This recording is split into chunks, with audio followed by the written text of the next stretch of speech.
The Discourses of Christ of the Last Days.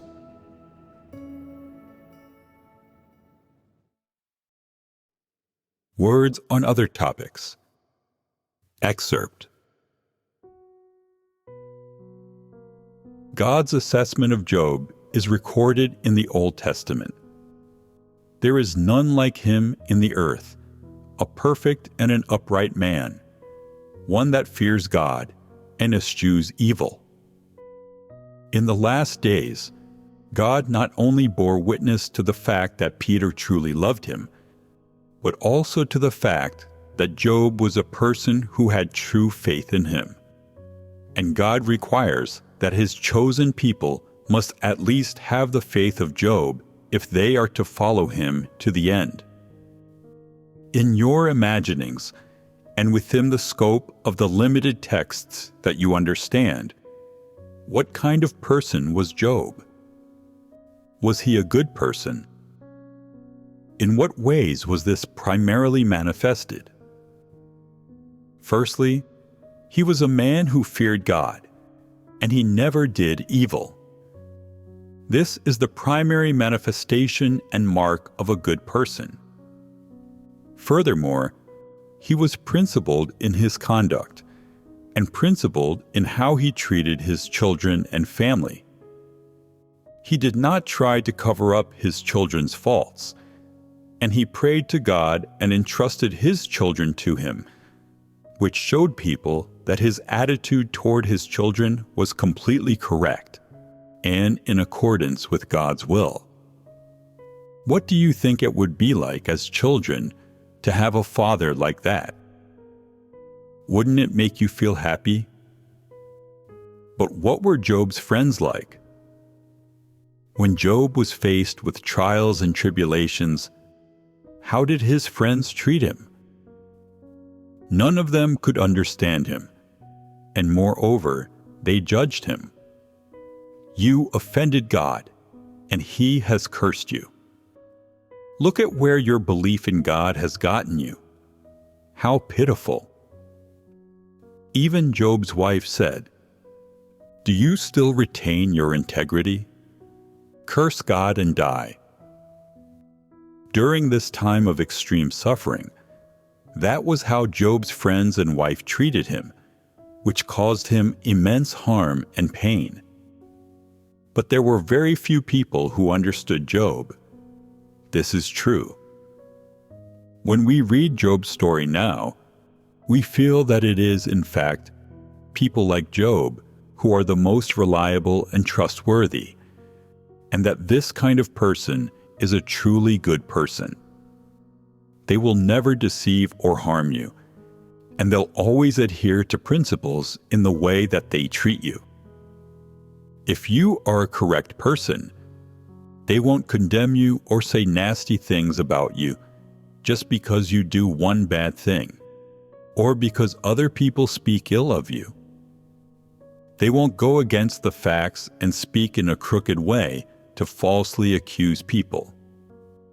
They won't let feelings or preferences guide their speech. Over time, you'll see. Now, this is a good person. Whenever we encounter a bit of difficulty, we just cast aside our duties.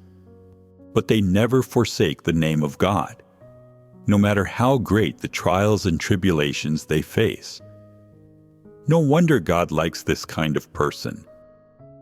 If I had a person like this by my side, no matter what sickness or tribulations befell me, they would be able to continue helping, assisting, caring for, and tolerating me just as before. This kind of person is wonderful, even if they were to sometimes get on my nerves, or if we didn't always get along. I'd much rather have them by my side than one of those Satans and devils.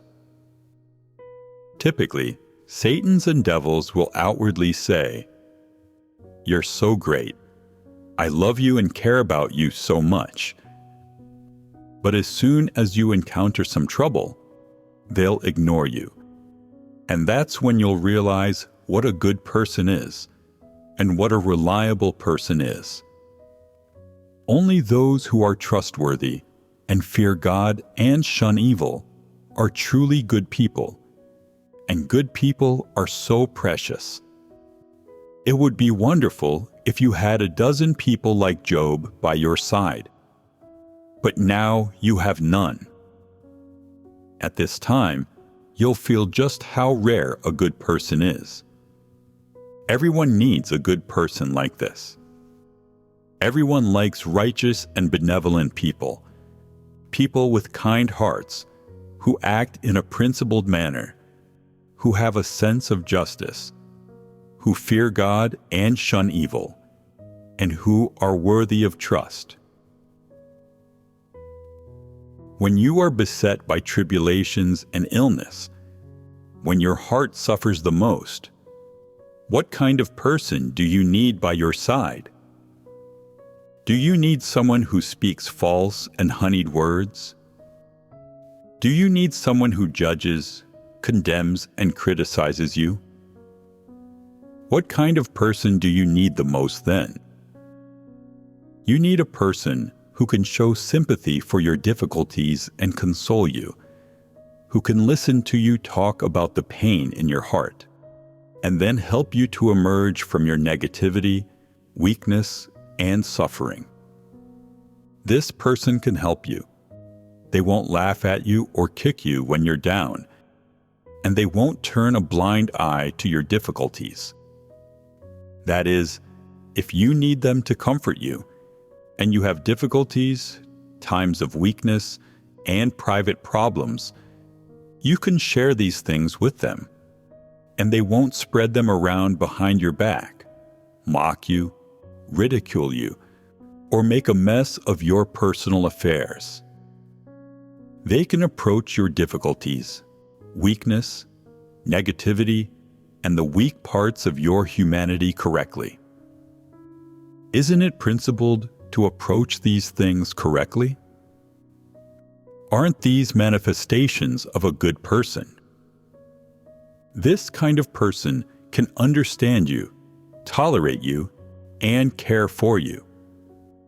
They can support you, provide for you, and help you to pull yourself out of your pain and weakness. They provide such great assistance to you. A person like this is exceedingly precious. This is a good person. Say that someone ignores you and even ridicules and mocks you when he sees that you have a problem. You want to confide in him about something, but then you think to yourself, I can't tell him. If I do, there could be repercussions. He might go and talk about my personal affairs behind my back. Then everyone would laugh at me, and who knows what stories he'd make up to slander me. Would you dare talk to someone like that?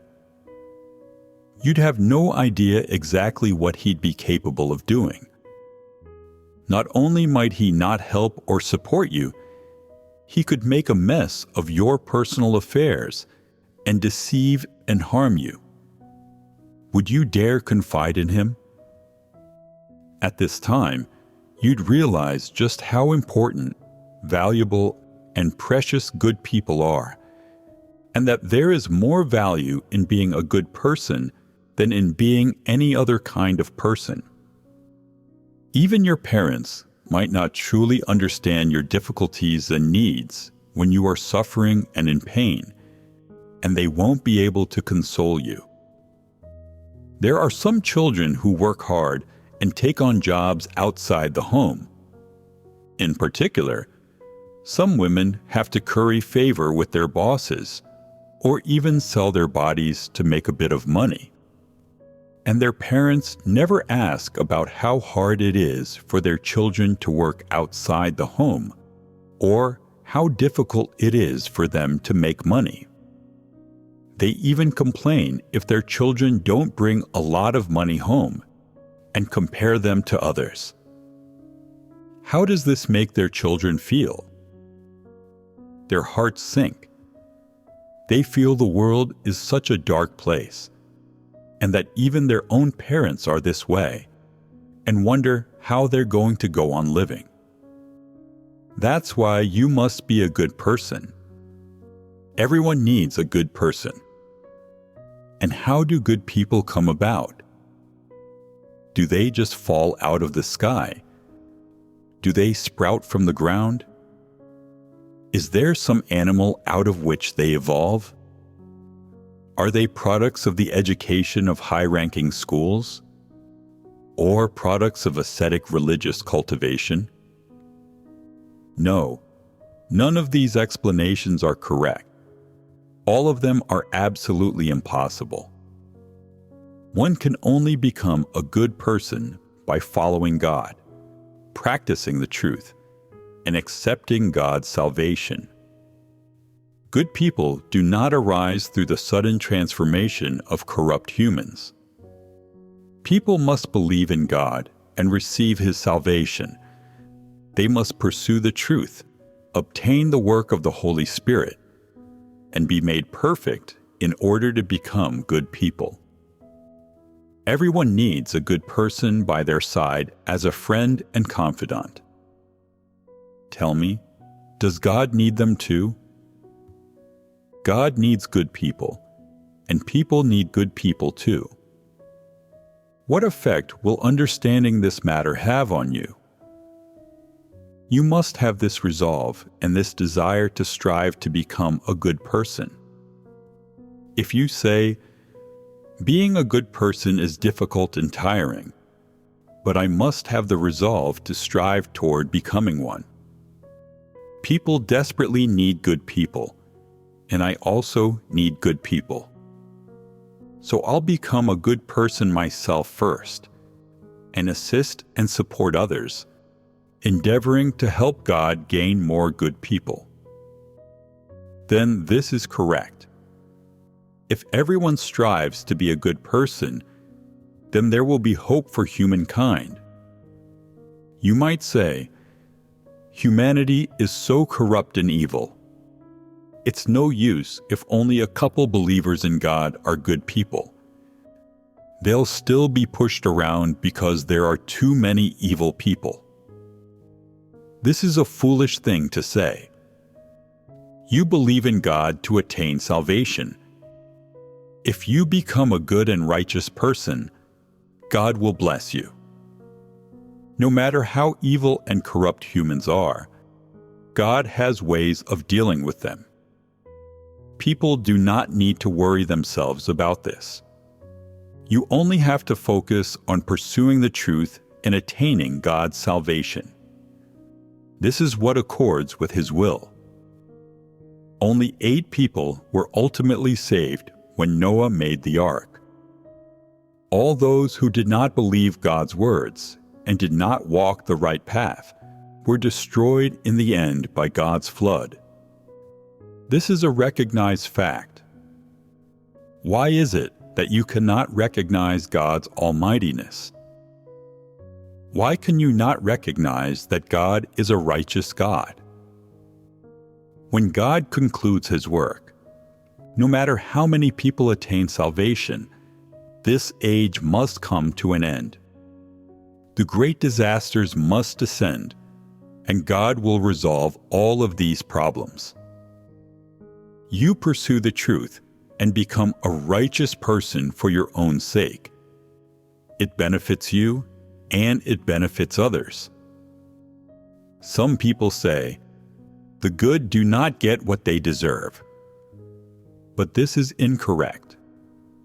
Those who pursue the truth will ultimately have their place in the kingdom of heaven, and no matter how much the evil prosper on earth, they will all ultimately be destroyed and cast down into hell.